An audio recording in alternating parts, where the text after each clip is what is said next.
So, ladies and gentlemen, this is our first seminar this season. We were going to have one last week, but we got slowed down. We have a fairly full schedule. Next week there's no seminar because some of us are going to a conference, but from then on things are pretty much settled. Well, it gives me great pleasure to introduce Toby Berger, a former colleague of mine from Cornell, who is now, I suppose, Irving Jacobs Professor of Electrical and Computer Engineering.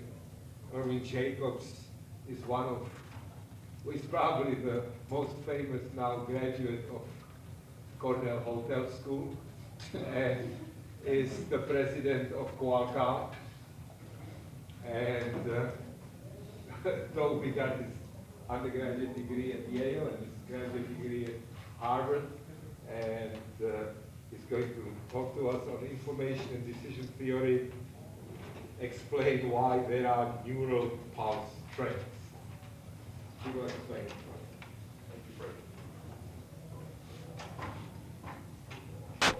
Thank you, Fred. He graduated from the hotel school, right? No, he attended the hotel school. He graduated from electrical engineering. But he did spend his first 2 years at Cornell at the hotel school. But that isn't worth correcting. The only thing you said that's worth correcting is that one has to be very careful to say that this is not the Irwin Jacobs Professorship of Engineering, but the Irwin and Joan Jacobs Professorship. These things are sensitive. You have to be careful. As I said to some people earlier today, I tried to generate some sympathy for Irwin, who lost on paper $2 billion in the month of January, but nobody seems to.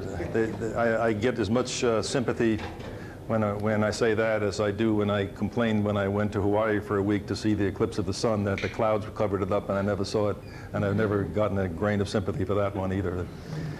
Fortunately for Irwin, he has literally probably twice that many billions still left, and the stock is coming back. But we're not here to talk about Qualcomm today. We are here to talk about information and decision theory predicting the existence of neural pulse trains.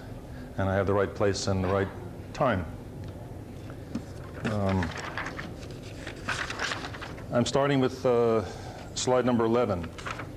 This being a consequence of when I gave a similar talk at UCSD about a month ago, Alan Orlitsky, I think it was Alan, said to me afterwards, well, why did you bother with slides 1 through 10? Why didn't you just start with what was interesting? So, and I had an emotional attachment to things on slides 1 through 10 because I'd been mulling those over in my brain for decades, but I guess thinking about it afterwards, I guess I decided that, that Alan was right. And there's always so many slides that even with those gone, I don't make it to the end anyway. So I'm going to say a few things first about differences between inter-organism and intra-organism communications as I see them. So for 50 plus years, I have to change this again and make it 2000 now. Information theorists have restricted their inquiry, as it says here, almost exclusively to what I would call inter-organism communications. And I put organism in quotes because the organism, for this slide at least, could be a machine as well as a living organism. And so organism A is trying to communicate something to organism B. We all know that there are such things as two-way channels, and sometimes you're trying to send stuff in the other direction as well, but we will ignore that totally today, although it's certainly present in the biological applications as well. So there's some given source. That organism A is seen as a source of information that I'm here designating as UL, and you have no control over that. And then you, as communication system designer, you design the encoder, which is sometimes sort of broken down into a coder and a modulator, but you design the stuff that goes between the source and the channel. The channel is given, you can't do anything with that, and you then design a decoder, and you feed that stuff to a given user or organism B. There are some things that characterize this problem. The nature of the inter-organism communication with that block diagram has several things listed here by the bullets. Channel is given. This is usually assumed. Next thing that's almost exclusively assumed is that the channel behavior is independent of the source statistics. So the channel is going to do the same thing no matter what kind of source you stick on it.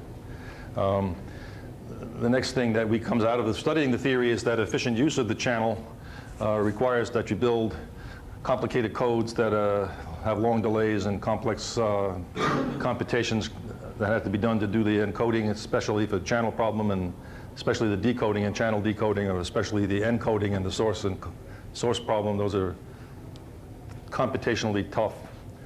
And if you don't build these long delay codes with heavy computation, that in all but some very special problems, you perform suboptimally and don't do the best in source and or channel coding. The next thing is that there's some sort of criterion from the point of view of the user of this information about how good a job the system has done in encoding what mattered and getting it to him. And this source user fidelity criterion is usually relatively inflexible. And another thing that always happens in all the information theoretic interorganism problems is that the source and the user get together beforehand, and they establish and they exchange a set of coding rules. They have some sort of common language that they share, in which may just really be, index numbers that represent a certain set of messages in the source. So this is message number 43, and it means the following. And similarly for channel coding, there's some kind of language, often simplified into the form of indices, that gets exchanged so that people have to do that before they can communicate. Well, not people, but these organisms, this source and user in this classical communication problem. Let me say a little bit more about what I meant by the channel is given. I mean, the most recent important example of that would be the sort of thing that happened in wireless communications. The FCC in this country and similar entities in other countries opened up some portion of the spectrum to send things in cellular, and then later another portion of spectrum for PCS, and they tell you, well, you have this many megahertz and such a band, and this is the maximum power you can use. You can't let more than the following power leak out into neighboring bands. You have the following interferers in there that we can't take away, and you have to figure out some way to cope with the fact that these scientific instruments and other things are generating stuff in your channel band. But it's yours, go use it. And then people go design stuff to use it. And I want to contrast that sort of situation with what happens in intra-organism communication, where I have some communication that is going on within a given real organism now, biological, biochemical organism. And there I feel that what happens is that the channel, if you want to talk about it, this is some sensing channel that's sensing either the state of some signal from the environment or perhaps the state of some internal signal, like how much salt or alcohol you have in your bloodstream at the moment. It adapts itself to the source that needs to be looked at.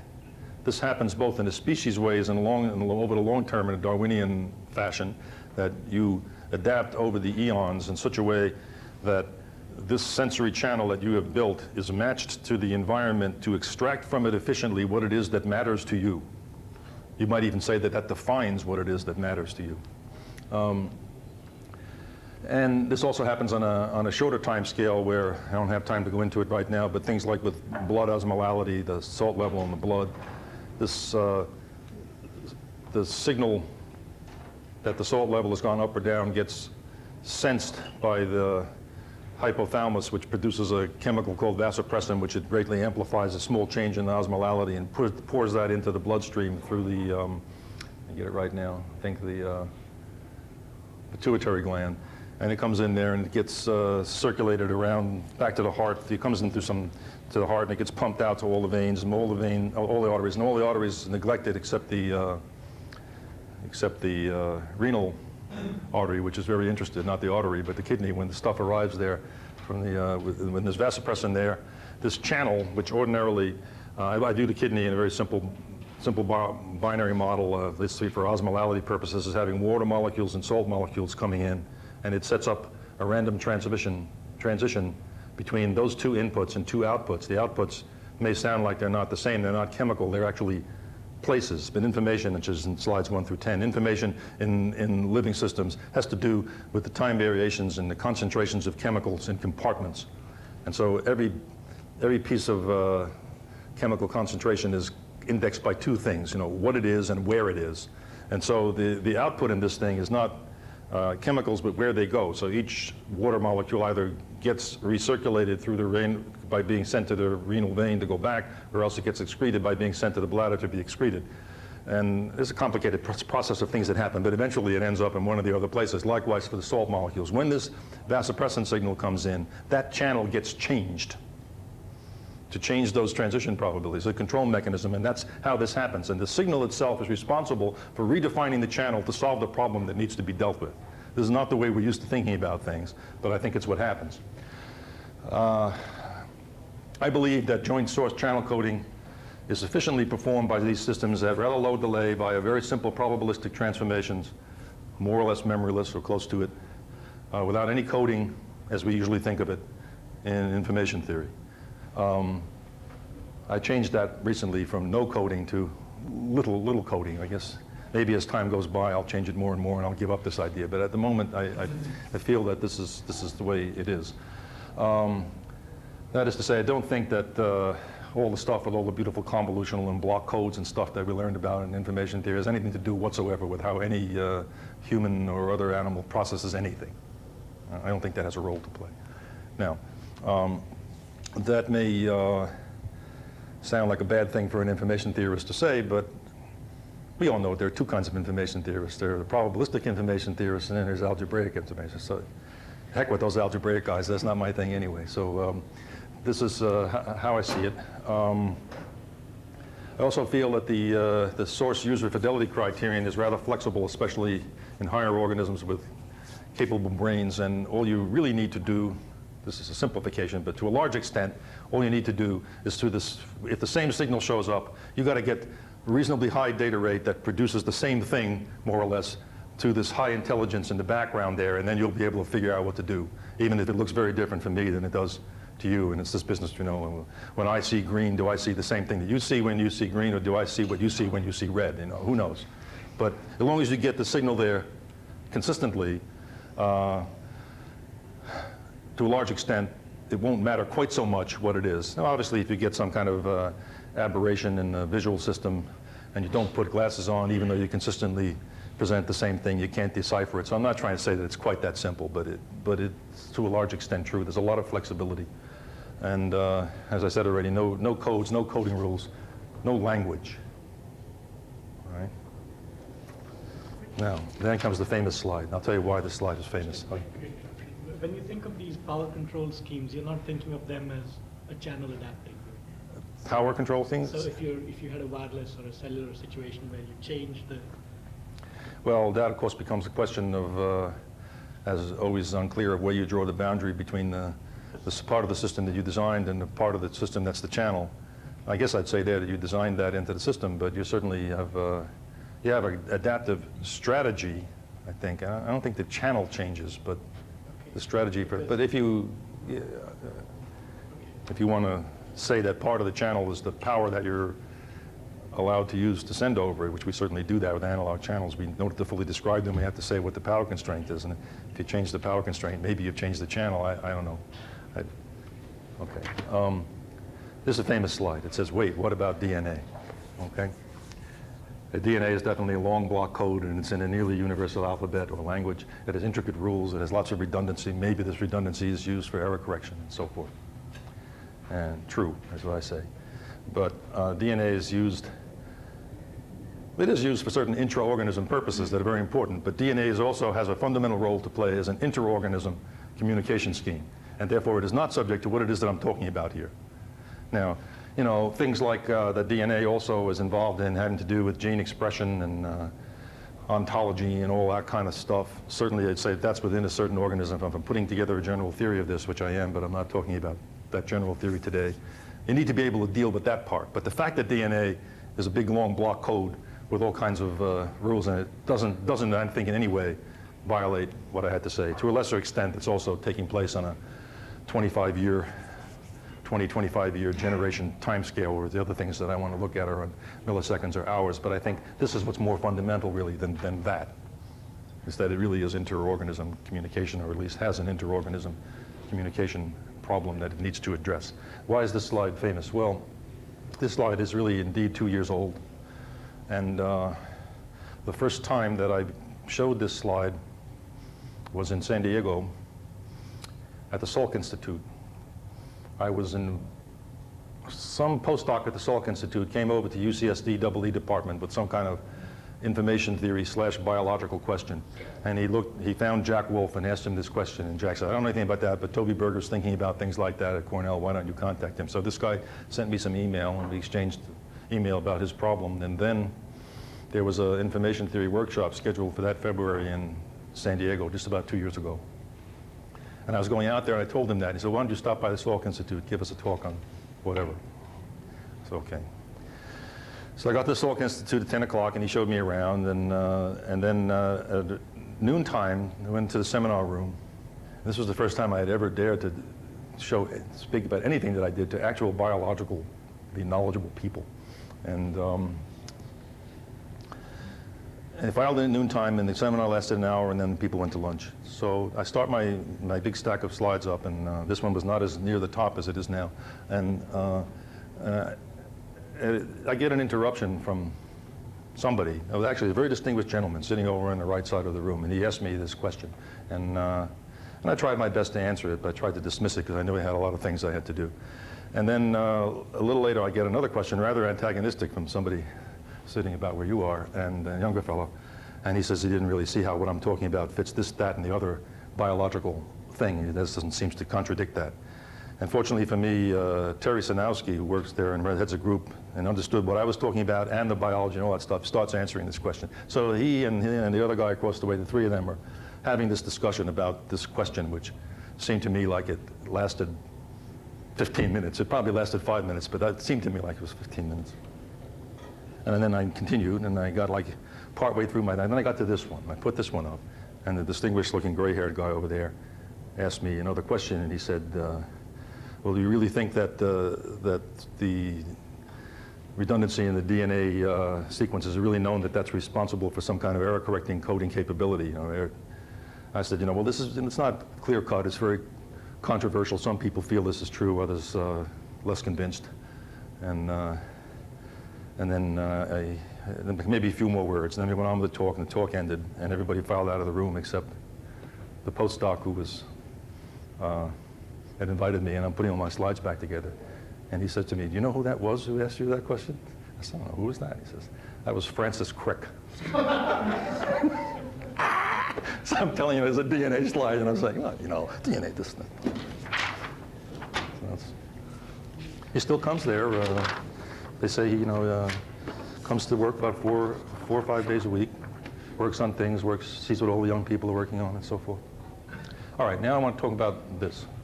I want to talk about something that I call a generalized Shannon-Blackwell billiard ball channel, which I view as a mechanism for coding-free, or maybe I should now stick an insert in here, nearly coding-free, optimum biological information signaling. Okay.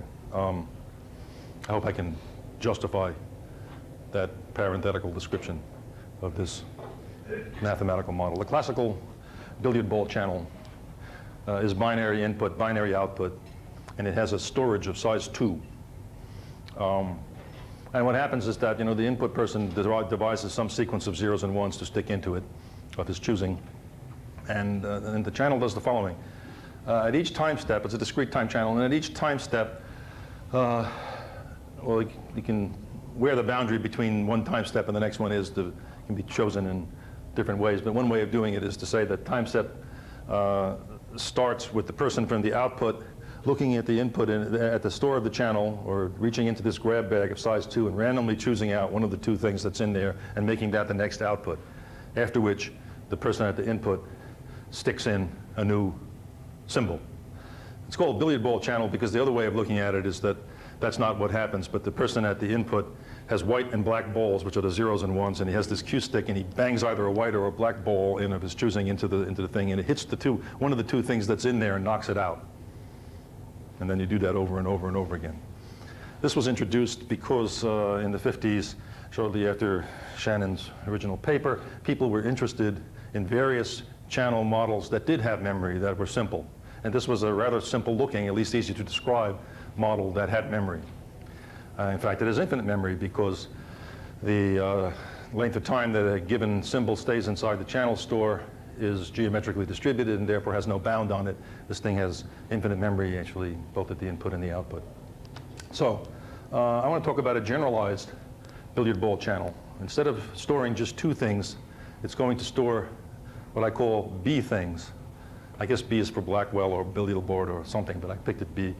And what's going to happen, you store B, and then this output mechanism does reach into the big grab bag of size B. By big now, I mean it usually has 1 million or more things in it, which I think of as chemical species. There are ions and molecules, stuff like that, and they're floating around in there. And you reach in and you pull one out. And the way I'm going to do it right now, you pull one out totally at random from all the ones that were there, no more or less likely to be the most recent one or the one that's been in there longest. That's probably not true because probably really things are sort of diffusing from this input to this output, and maybe something that's been in there a little longer might have a slightly higher probability of coming out than the next thing. But I'm interested mainly in synapses, and the dimensions of these synapses are very, very small in terms of the cross distance relative to the other distances, so it's not too bad an assumption, and I'm certainly going to make it. The alphabet is M-ary, though I'll reduce it to 2, as information theorists always do very soon, because it captures nonetheless the important aspects of, most of the important aspects of what's going on. So here's a Blackwell type mechanism for intercellular communication. I'm very interested in intercellular communication. So cell A over on the left side of the picture communicates something to cell B. I won't say that cell A wants to communicate something to cell B. That's anthropomorphizing cell A. I think it can't help communicating. It just does it. And so here's this setup where there's M different types of chemicals that might be emitted through the cell wall of cell A into the space between the two, and they're indexed from 0 to M-1, and they're floating around inside there having been emitted in the past. There's little b of them altogether. B is large. And then in the precise model, what happens is that you pull one out and you stick one in, then you pull one out and you stick one in. That's probably not what really happens. They probably come out and they go in and out at Poisson instance, but there's not too much difference from saying it. Just make it look as if it's ping pong in, out, in, and out. So that's what I do. And as I say, there's this diffusion problem. So this 5 that just came in is probably less likely to get picked next than something that had time to diffuse over near the cell wall of the other next cell. But I'll neglect that because really the picture should be squashed in such a way that this is very small and they're all in there. And it's important that there's lots of them. Very important. I mean, this is going to be a large B theory. But B is always large in practice. Okay. So this is the billiard ball channel with parameters little b and m for the size of the store and the size of the alphabet. But I'm only going to consider from now on m equal 2. But b is still large. So B is going to be 1 million or more, and we'll let the two symbols be represented by 0 and 1, but very frequently they are, ones might be sodium ions. That's the most important practical application. And what are zeros? Well, they're not sodium ions, or they're things that don't have a positive charge on them. There's several ways of looking at that. It's not too important right now, but let's just say that there are ones and there are zeros in there, okay? And here's the key question that I want to address. I'll move it up higher so everybody sees it well. Suppose that the density of ones in the channel store is P a priori. And now I decide, this is an I, a me type I, and now I decide to input capital N ones in a row. No zeros, just ones. All right, the next N time steps. How big does N have to be for someone who observes the next N outputs to determine reliably that I've been putting in all ones the last N time instance, as opposed to, say, putting in all zeros, or if you like, continuing to put in ones, IID probability P, in accordance with the prior density. I don't really care too much which of these two things you pick as the alternative hypothesis. And when I envision this, P is going to be small and B is going to be large. What a typical number. B is 1,000,000 and P is a tenth or maybe less. Sometimes in certain applications, much less. Okay. All right. Now here's the answer. Quite possibly the most useful thing or important thing I may have derived in my by now long and aging career. Here's the answer. N is equal to P to the 1/3, B to the 2/3. Okay. This is very important. Okay. I think it's very important. I'll try to say why it's important because I'll try to have some slides that address that. But first, let's see where it comes from. Well, here's this alleged answer. And the answer says that, that N is much, much less than B because if B is 1,000,000, then B to the 2/3 is only 10,000, and P can't be bigger than 1. So it's saying that N is small compared to B. So let's assume that that's true and see if this assumption is borne out. So throughout the N channel uses, the density of ones in the channel store lies someplace between, if I am putting in ones, lies someplace between P that it was to start with and PB plus N divided by B. Because there's PB ones in there to start with, and I add in N more. Of course, some of these ones may get pulled out, but at most it gets up to PB plus N out of the total B that are in there. So the density of ones is always someplace between those two numbers. So it's between P and P plus N over B, and N over B is much, much less than 1 according to my assumption. So it doesn't change much. And that means that these Bernoulli trials of picking out ones or zeros are not exactly Bernoulli trials because there's a change in the density in the P value, but it's small. So that changes only slightly. So the standard deviation of the number of ones that's going to be observed at the output during these N channel uses is about N times P, 1 minus P square root, or more precisely, it's that thing times 1 plus something of the order of 1 over B. Now, let's assume right now that P is small, not terribly small, but just say less than 0.1. Well, then in that case, the standard deviation of the number of ones that come out in N trials when I'm putting ones in is about, so it's like root NP. Okay, that's what it's like. I'll put that side over there. I may want to come back. Now let's take a look at the expected increase in the number of ones, output ones that are observed because I've been putting in, if I've been putting in ones. Well, there were PB ones that were in there in the channel a priori, and they of course have no effect on this increase because each one of those either will or will not come out in the next N times quite independently of what I'm putting in. So they're not of consequence. What's of consequence is the N ones that I've stuck in. What effect do they have? Okay, so let's look at them. The probability that the little nth inputted one is still in the channel after capital N outputs have emerged is, well, it's got chance 1 over B of P picked, and there's 1 minus 1 over B of not being picked, and if it's not, has to be not picked N minus N times in order to still be in there at the end of capital N. So that's the probability that it's still inside. And therefore, the expected increase in the number of output ones is given by this formula here, namely 1 minus that, which is the probability that it did come out, and the probability that the little nth one came out is the expected number, the expected value of how many came, of the number that, if I add that up over from 1 to N, that's the expected value of the total number of things that, of ones, the new ones that I stuck in that made it to the output by this time. Is there any question about that? So now you just add this up, which I've done here. You get a capital N, and you do a geometric series sum, and you get this thing here, and then you expand it out because the denominator is very nice. So plus 1 and a minus 1, so you just have a minus 1 over B. It cancels the minus sign in the front. It comes out in the front as a B, and you expand this 1 minus thing over here. You get that 1 and this minus 1 to cancel those things out. And so you start getting all these terms, and you add them up. And the biggest term that you, of course, it's very important that this second term here is B times minus N over B, and it cancels with a minus sign the plus N that was in the front. So the third term, this one, is the first one that survives. And that term is N squared over 2B. All right. It's a very quick way to derive that result in a dirty way that isn't quite as careful. You just say, well, on the average, there were, let's see if I remember how to do this. There's sort of,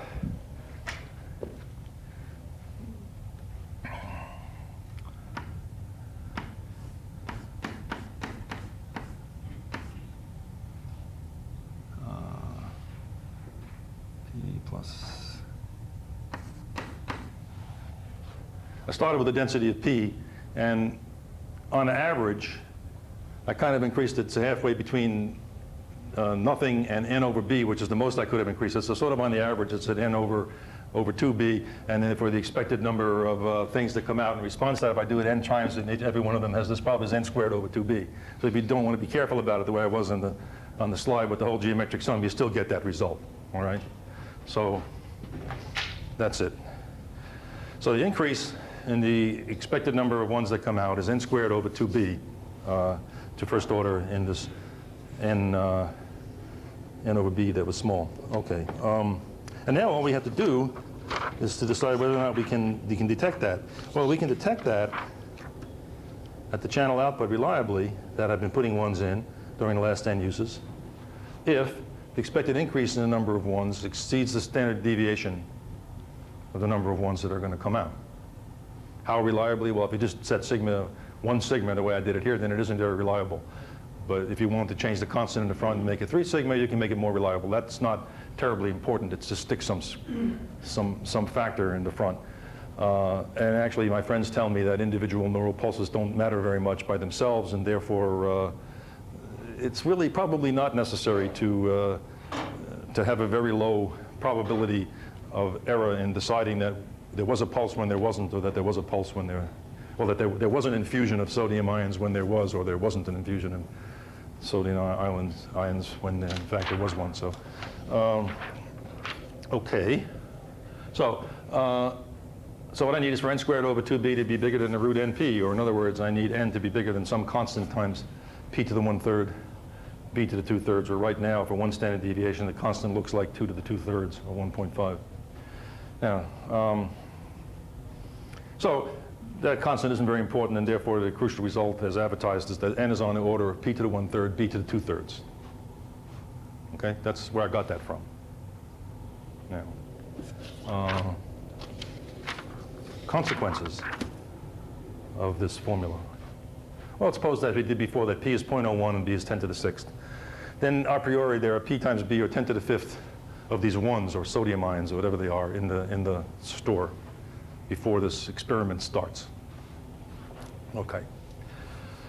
And if I use that formula, p to the 1/3, no, so 0.1 to the 1/3, 10/6 to the 2/3, I get 4641. Or even if I stick that 2 to the 2/3 number in, I get 7366. Something I need to make that happen. Tells us that an increase in the density of ones from 0.1 or 10% to a little less than 11%, 0.107, even if you throw that in, is enough for you to make this detection reliably. You don't need to change the density very much at all in order to know that this has happened when b is large and p is small. This is very important, I think. Okay? Okay. We've changed the one's density inside the store by less than 1%, and yet we somehow have reliably detected this. Okay, when cell B is a neuron, as I said, the active detection occurs when Na plus ions increase in density enough to raise the potential on the cell wall enough to trigger one of these neural pulses, thereby detecting that this Na infusion has happened. And consider the detection event. The consequence of it is that some action potential gets set off. Now, I'm being a terribly simplistic description of what goes on here. There's a huge number of other things that have to do with vesicles and calcium ions and opening up ports that let things go through. And for those who are interested, I could talk about that afterwards. If you want to, you can look at this same thing as what you have to do to the calcium concentration in the vesicle in order to make this thing happen. And actually there, the prior concentration is much lower. The P is much lower, and the thing is even more sensitive. But we'll just look at it this way, okay? Yes? Can you explain what is the biological importance of this capital N? Say it again? What is the biological importance of this? Well, I'm going to try to do that in some slides that follow, yeah. Okay, definitely going to try to do that. All right. Now, I promise that the next one will start to do that, maybe even the end of this one. Now, next thing I want to say is that just detecting this infusion of sodium ions isn't good enough. You must be able to continue to detect it if indeed it continues to happen. And you must stop detecting it if it stops happening. Okay? So the problem is that this poses a problem because there are neurons that often pulse hundreds of times a second. Lots of them do that. And after 100 such detections, then the prior density of sodium ions under that model would have begin to approach 100%, in which case all the derivation that I gave you for how this thing is going to break down and become inapplicable, and also the time between detections would increase because you'd have to run it for a lot longer, and it just wouldn't work very well. It's obvious when you think about it that some sort of reset mechanism is needed in order to continue to do these detections or non-detections reliably. And all this much I figured out from thinking about information and detection theory without looking, in fact, studiously avoiding looking at anything physiological about how things work, because I didn't want to know how people said that things work. I wanted to try to figure out how things should work. But now I had a prediction. This is like August 7th or something like that. And on that date, I opened up the physiology book that my son-in-law had given me about a year before, and I read this. This is Schmidt and Thu's Human Physiology from page 9. Okay. It says the following. The action potential is based on a cycle of Na inflow into the cell and subsequent K plus outflow. Ion displacements occurring during the action potential are negligible in comparison with the high concentrations of the ion in the intra and extracellular spaces. The change in the membrane potential during the action potential requires very few sodium ions per square area. Of course, during the action potential, the inward sodium current serves not only to, well, I'll skip that sentence, doesn't matter. But I want to now talk about the part that I boldfaced. It's not boldfaced in the text. In fact, it's even in a footnote, very small. But even this total ion redistribution is quantitatively insignificant in view of the hundreds of thousands of ions in the adjacent volumes. A single action potential has essentially no effect on the intra or extracellular ion concentrations. It would take a large number of action potentials to increase the intracellular Na plus concentration appreciably. And such an increase is prevented by the Na plus pump, which was described the page before that. And the Na plus pump is the thing which, after you've had an action potential, there's a period of time when you can't have another one, and during that time the cell is doing many things, and it flushes out this whole thing and resets the prior sodium concentration to about where it was before the previous detection. In other words, it does exactly what the theory tells you has to happen, and that's just the way it is. Right? It fits almost about perfectly with what I felt should be the case. So another consequence is the following. Okay. The information carried by a neural pulse train in the peripheral nervous system sensory application, I would say, resides, well, that's not, I would say, it seems to reside entirely in the variation of the pulsing rate versus time, and not in the detailed shape of the voltage pulses, nor in the detailed time separation between any two successive pulses in the pulse train. This is all peripheral nervous system. This is not relevant to what happens inside the brain, but in the peripheral nervous system. This is the case, and this fact has been verified by extensive experimentation over decades. But if one believes in the theory put forth I did earlier, you don't have to do those experiments. You can see that it has to be that way, because the timing just has to do with the random business of what you're pulling out, whether you pull out ones or whether you pull out zeros, and you have to wait for this thing to happen. And the standard deviation is just a standard deviation. It doesn't tell you exactly how long this is going to happen, and the Poissonness of when they're coming in and out isn't perfect either. So the time at which the pulse happens, the precise time of that can't matter. And also the shape of the pulse doesn't matter. Now, sometimes there are neurons that serve more than two physiological purposes, and there may be one kind of influx of one kind of positive ion that may make this happen. In another case, it might be another one, and possibly the shapes of the pulses are different there, so that might code for what's happening. But if you look at a single function neuron, like many of them are, that's responding to the presence or absence of one particular thing, then the shape of the pulse isn't going to matter either. And all the experiments seem to say that that's indeed the case. And this is very important, because if the shape did matter or this time did matter, those are continuous variables into which you could conceivably code an infinite amount of information. But this is saying that that doesn't happen. And all that really matters is the the sort of variation in the mean number of pulses per second that allows you to track some more or less analog phenomena that this thing is trying to keep track of.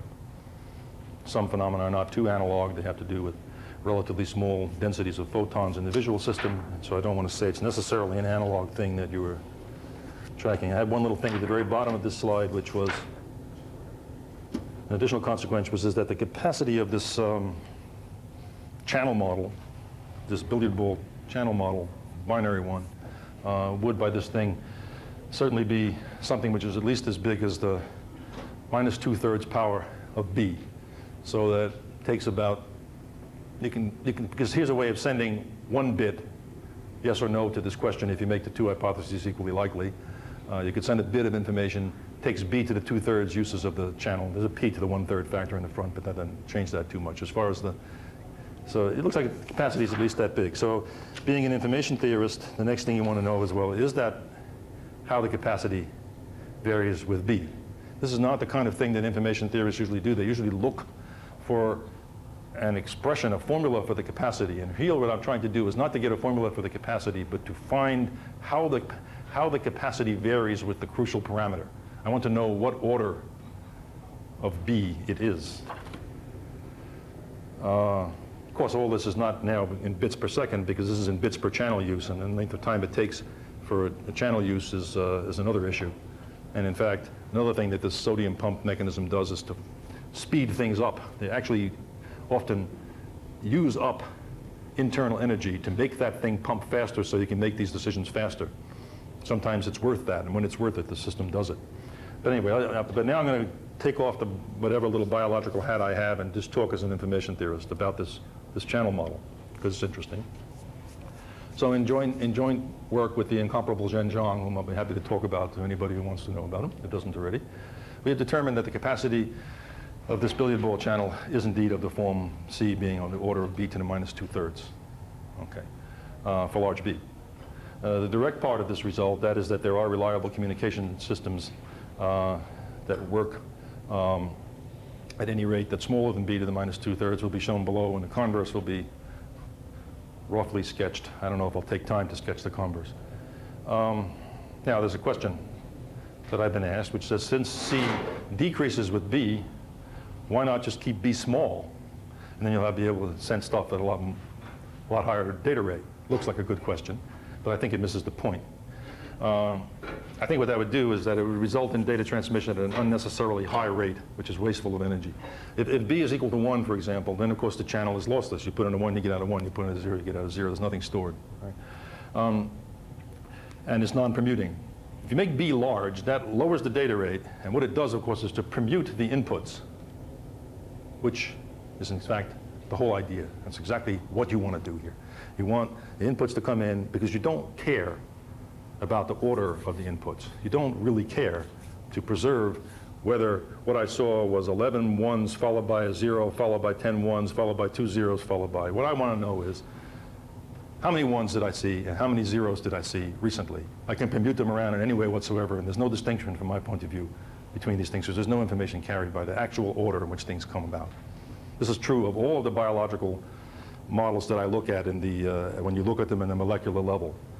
Over the time constant of the phenomenon of interest, you can permute the underlying chemical symbols in any order whatsoever, and you don't change the information, because the information only resides in the density of chemicals in spaces, and it's not changed when you permute the order in which you look at them. So by doing that permutation,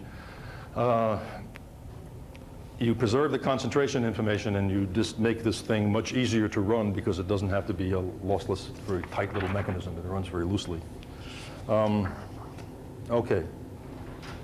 To really figure that out, you need to do more than I've done so far, which is to go and do an energy analysis of the whole thing for B equal 1 as opposed to B equal 10 to the 6th, and then look at the corresponding data rates and see if you're really using less energy per bit. My strong belief is that that's how it'll turn out.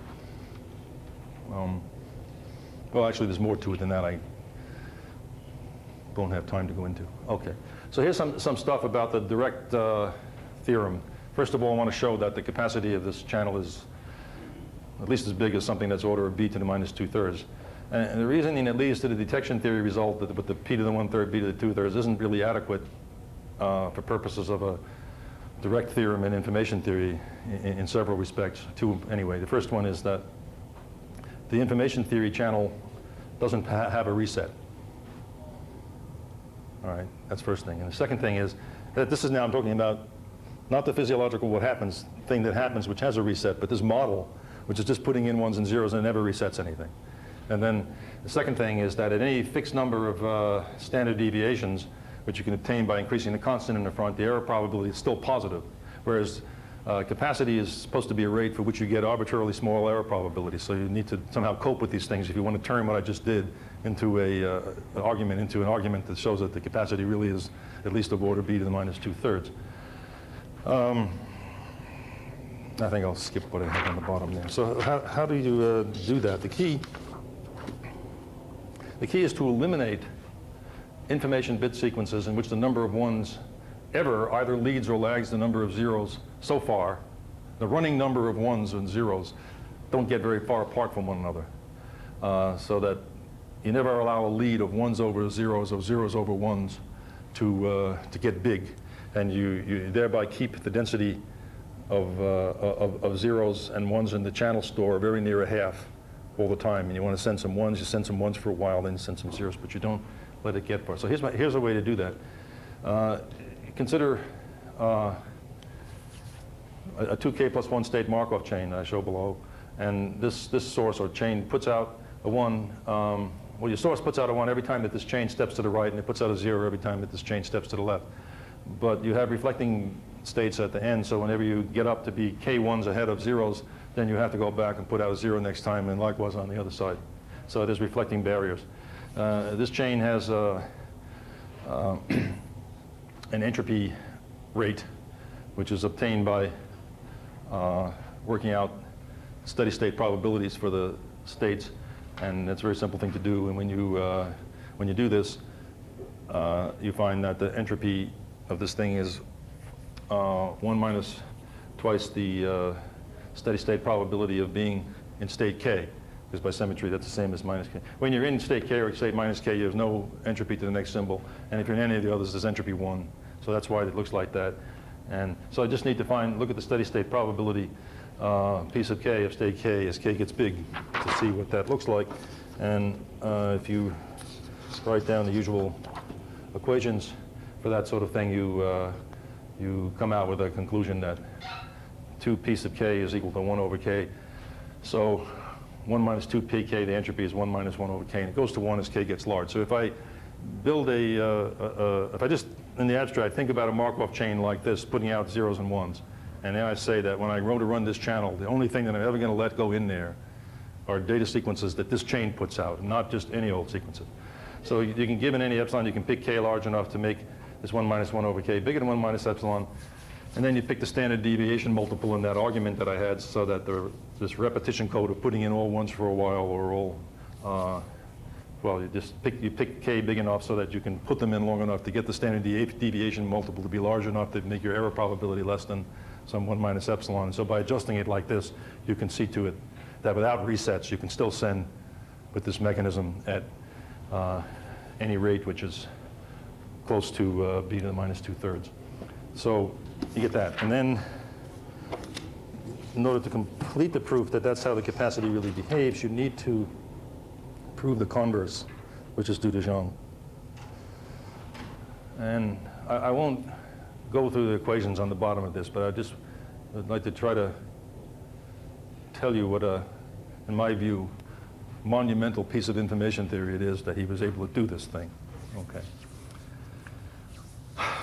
Okay, so let SI be the channel state, that is the number of ones in the channel store between the insertion of the ith input and the extraction of the ith output.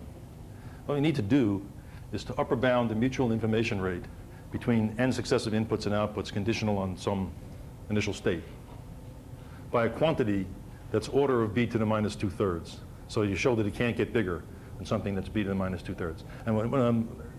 And one of the things that has to happen here is that you cannot assume that the input is a stationary process. And in fact, the input that I used to get the positive result wasn't a stationary process, because I put in all ones for a while, and then I put in all zeros for a while. So somehow you have to run through an argument here that allows this thing to work for every kind of process whatsoever you could possibly stick in there without the stationary assumption, all the ones that we usually like to make, and somehow bound this information rate. And let me just suffice it to say that he has a way of doing that. And he made that happen.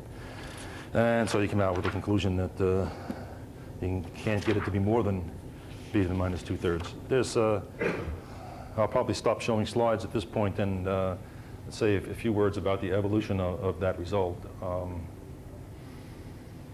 When I talked about this at the information theory workshop in Greece last June, July, at that point, all I had was a bound that showed that the capacity was at least 1/b, which of course is much worse than b to, it's very important than b to the minus 2/3. When you look at the numbers that I put in there, makes it 100 times bigger. So it's very important to be able to do better than 1/b. Bruce Hayek was sitting in the audience and he said, after listening to the talk, I think I can see how to modify that to get log b/b. And he told me some things about how to do that. And it sounded like it made sense. And then I drove with Zhang from Metsovo, Greece, down to Athens, and we talked about this problem. And by the time that we got to Athens, it was b to the minus 2/3. And then about a month later, he proved this thing that showed that it can't be better. So we really do know how it works. I think I'll stop there and not, since time is running out, not try to put on here what would have been slides 1 to 10 having to do with sort of a general theory of information theory and of information in living systems, what information means in living systems, how you tie this into chemical thermodynamics and the connections between rate distortion and chemical equilibrium theory, which I really started looking at 30 years ago and put aside for 27 years before I came back to it, but I'll not do that. I'll stop here. Okay?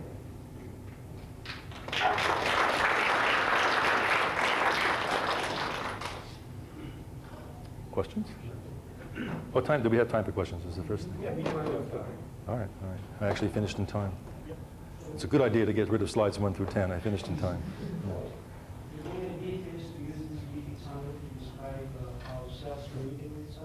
I have trouble hearing you from back there. It's partly you, and it's more me. I don't hear as well as I did. Yeah.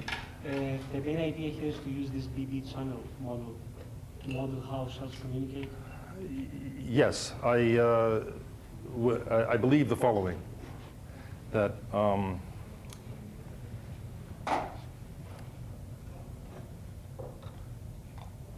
at least peripheral neural activity. Neural activity works in the following way, that you set up one of these billiard ball channel models with, in general, not just 2, but m different types of chemicals in it. And then you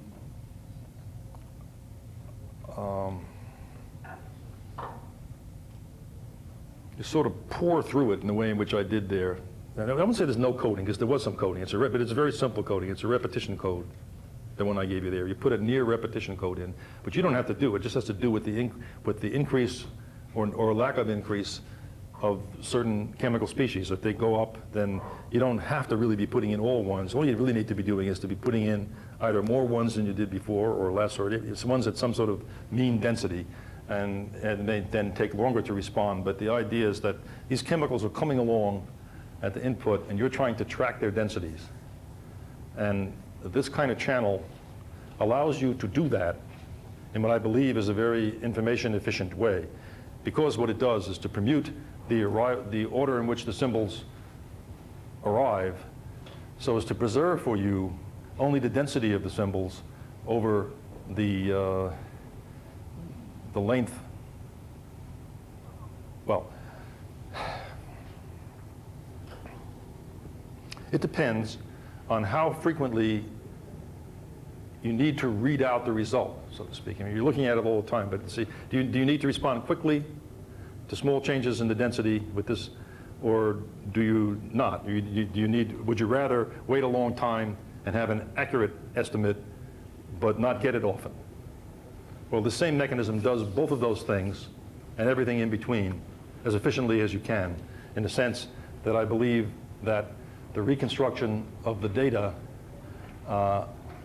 Well, all you have to do is change B. If you change B, you change the data rate, and you can either get an accurate, for a small b, you can get an accurate reconstruction of something on the time scale that you care about at a high data rate. Or with a larger b, you can get a less accurate a reconstruction on a longer time scale, which is more accurate. I guess that's the way to say it. So you can trade these things off against one another, and I feel that in a rate distortion sense, this thing is near optimum all the time with no coding. In that it preserves, well, I have to tell you what it is that I'm trying to preserve. What I'm trying to do is I set up a window of a certain width, which is appropriate duration, which is appropriate to the application at hand. So in this blood osmolality thing, maybe it's minutes. And other things like vision, it might be milliseconds. So it depends on the application, but there's some window. You set this window up, and your job during that window, as that window slides along, is to preserve for the user as accurately as possible the time variations in the concentration of each chemical in the window. So you have a fidelity criterion, and the fidelity criterion is what we would refer to in information theory as a block distortion measure. And it slides along, and what you're doing is you're looking at the empirical distribution of the chemicals of the input in this window. And the idea is to get that to the other side with some accuracy.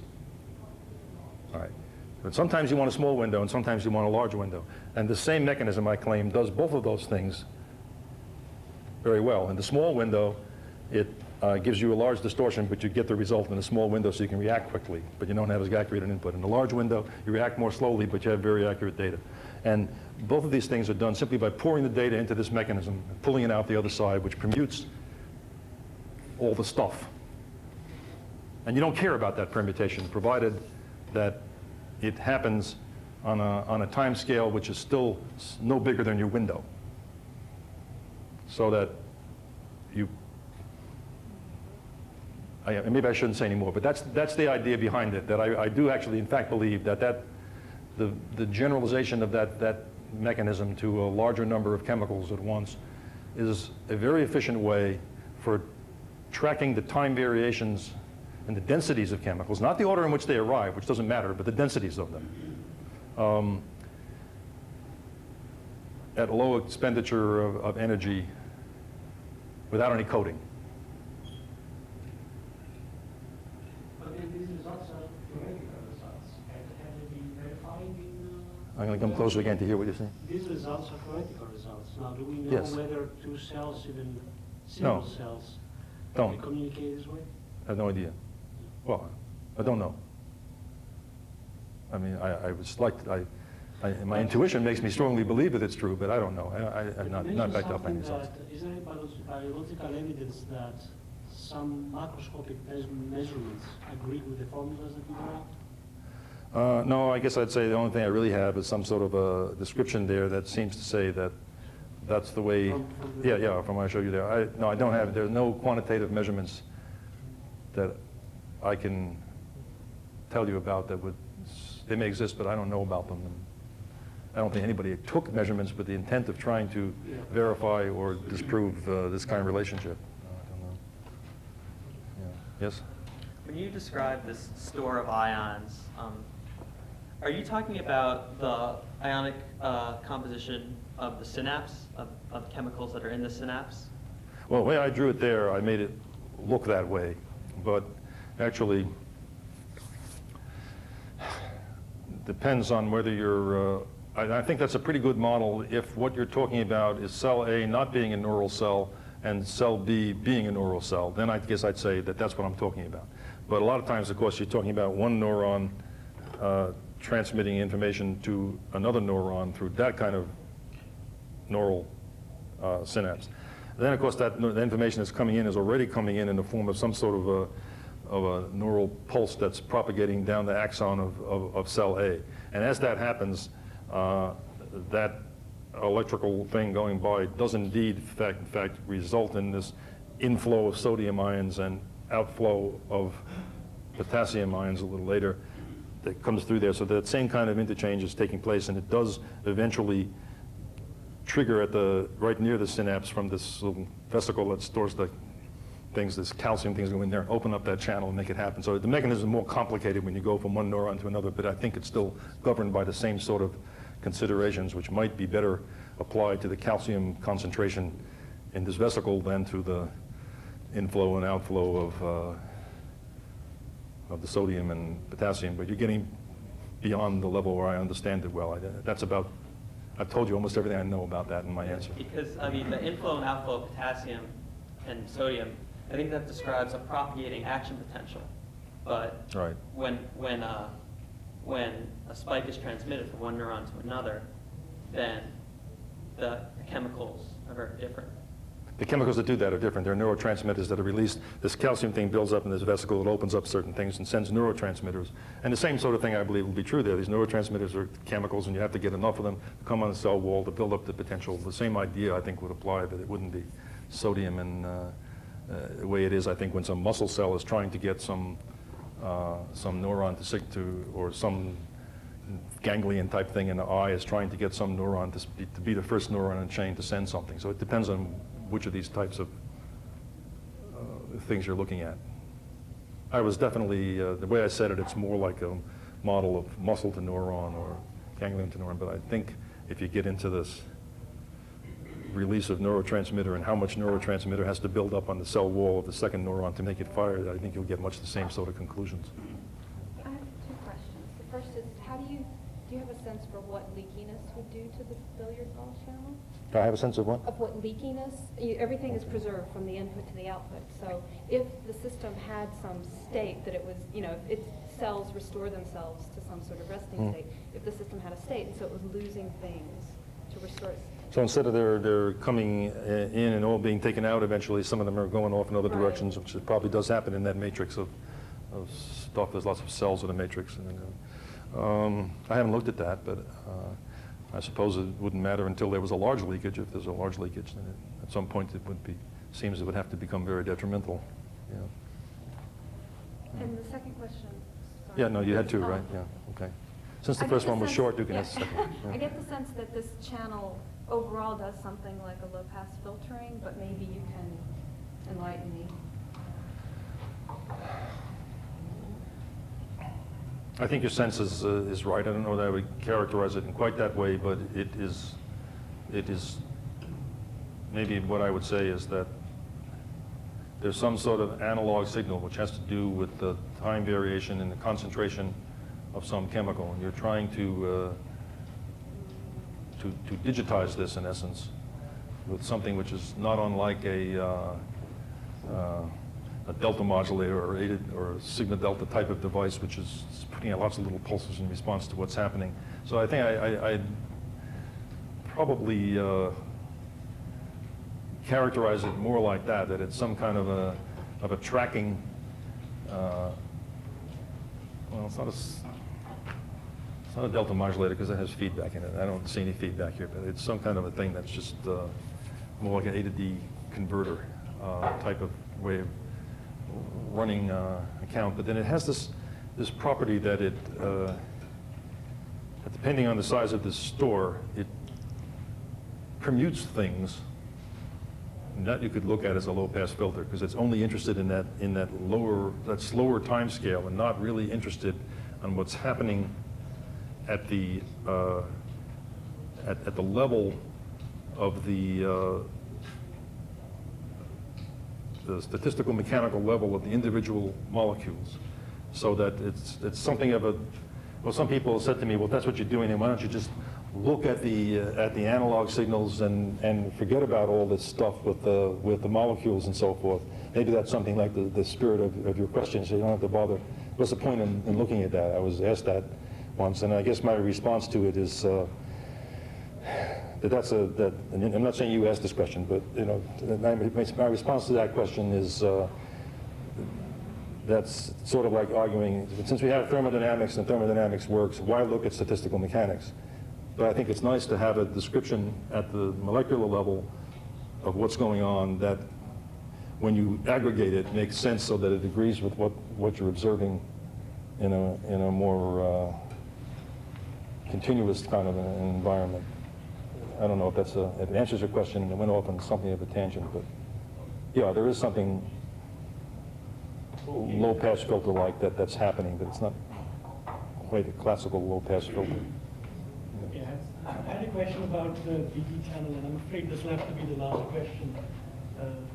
So anyway, my question was that when you did the forward part of the proof, this is the channel without any reset, you used this 2K plus 1 state Markov chain and used its output as what you tried with some of the. Right, because now I'm not allowed to pick the input from anywhere I want to. Is that the capacity achieving process distribution? Well, I mean, capacity achieving, it's capacity, it's order of B. If you look at how the capacity behaves as a function of B, it achieves anything, B to the minus anything bigger than 2/3. Okay. B to the minus parentheses 2/3 plus delta can be Because achieved it by wasn't this. quite there because the way you chose the process depended on the epsilon that you wanted to beat. So you chose a Markov process. That's right, yeah, but that's all I have to do. I just have to show you that I can build a code Right. and an input process that will achieve this mutual Right. information rate. That will you specify some epsilon you want and some. I say I can pick a rate. You give me a delta, and no matter how small it is, I can send information at rate b to the minus parentheses 2/3 plus delta with an error probability which is less than epsilon. To do that, I need to know the epsilon and the delta. Then I have to pick this k big enough to make that work. Okay, But that's solely, I think, you're expected to do in order to prove that okay, the capacity is order of b to the minus would it be 2/3. that the eventual, like for a fixed b, would then a infinite Markov chain be the right distribution? Because after all, I'm just thinking in terms of if I didn't have an epsilon, if I just wanted to state something about the distribution which maximizes the mutual information for the channel that you have set it down. I wasn't clear about what you were. Yeah.